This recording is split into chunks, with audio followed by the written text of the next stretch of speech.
Kisah karomah dua wali di Sungai Pandi Ambunten. Kecamatan Ambunten dikenal sebagai wilayah yang penuh dengan kisah karomah waliullah. Seperti kisah karomah Kiai Macan alias Raden Demang Singoleksono yang dikisahkan memiliki banyak karomah, salah satunya ialah ketika ada warga kemalingan, cukup dengan menabuh kentongan kecil, maka saat itu juga si maling menyerahkan diri sekaligus membawa kembali barang curiannya. Kiai Macan juga dikenal dengan karomahnya yang menaiki pesapean papa pelepah pisang yang biasa dibuat sapi-sapian oleh anak kecil, Red, sembari terbang saat mengambil panji-panji keraton Sumenep yang dibawa ke Blambangan. Pulangnya beliau naik mondung, hiu, Red, seorang diri, kata Nyai Hajah Munifah, salah satu keturunan Kiai Macan di desa Ambunten Timur, pada media center. Tak hanya kisah kekeramatan Kiai Macan, ada lagi kisah karomah dua wali di Ambunten yang konon masih bisa terlihat hingga saat ini pada orang-orang tertentu. Yaitu kisah karomah dua wali di Sungai Pandi Ambunten Tengah. Syahdan, di suatu masa sekitar pertengahan tahun 1800-an hiduplah seorang ulama besar di Ambunten bernama Kiai Raushi. Kiai Raushi masih memiliki hubungan darah dengan Kiai Macan Ambunten. Beliau juga disebut masih berkerabat dengan Kiai Mahmud Aeng Panas, ayah Kiai Imam, pendiri pesantren Karai, Ganding. Suatu ketika Kiai Mahmud diriwayatkan bertamu ke kediaman Kiai Raushi yang berada di pinggir Sungai Pandi, yang sekarang masuk wilayah desa Ambunten Tengah, kata Kiai Raheli, yang leluhurnya memiliki hubungan kekerabatan dengan Kiai Raushi, pada media center.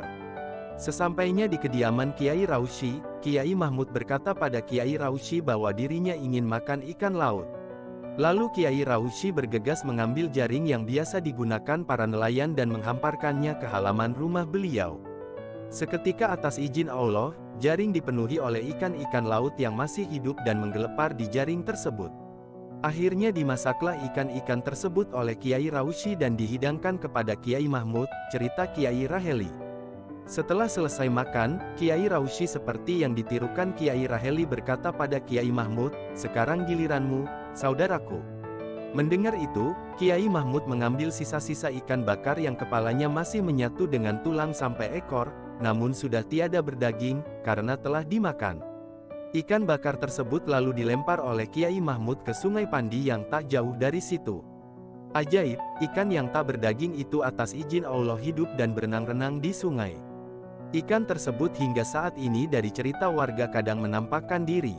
Namun tidak semua orang bisa menjumpainya di Sungai Pandi, kata Raden Imamiyah, keturunan Kiai Macan sekaligus Kiai Mahmud, yang ada di Ambunten. Namun, konon, seperti yang dikatakan Imamiyah, biasanya warga atau orang yang melihatnya tidak lama hidup alias pendek umurnya. Dari dulu memang dikenal seperti itu. Tapi yang namanya mati itu ya tetap dikembalikan pada ketentuan Allah. Sudah ajalnya, tutup Imamiyah. Terima kasih telah menonton, jangan lupa berlangganan gratis channel YouTube @sigit_heru_purwoko. Kisah karomah dua wali di Sungai Pandi Ambunten. Kecamatan Ambunten dikenal sebagai wilayah yang penuh dengan kisah karomah waliullah. Seperti kisah karomah Kiai Macan alias Raden Demang Singoleksono yang dikisahkan memiliki banyak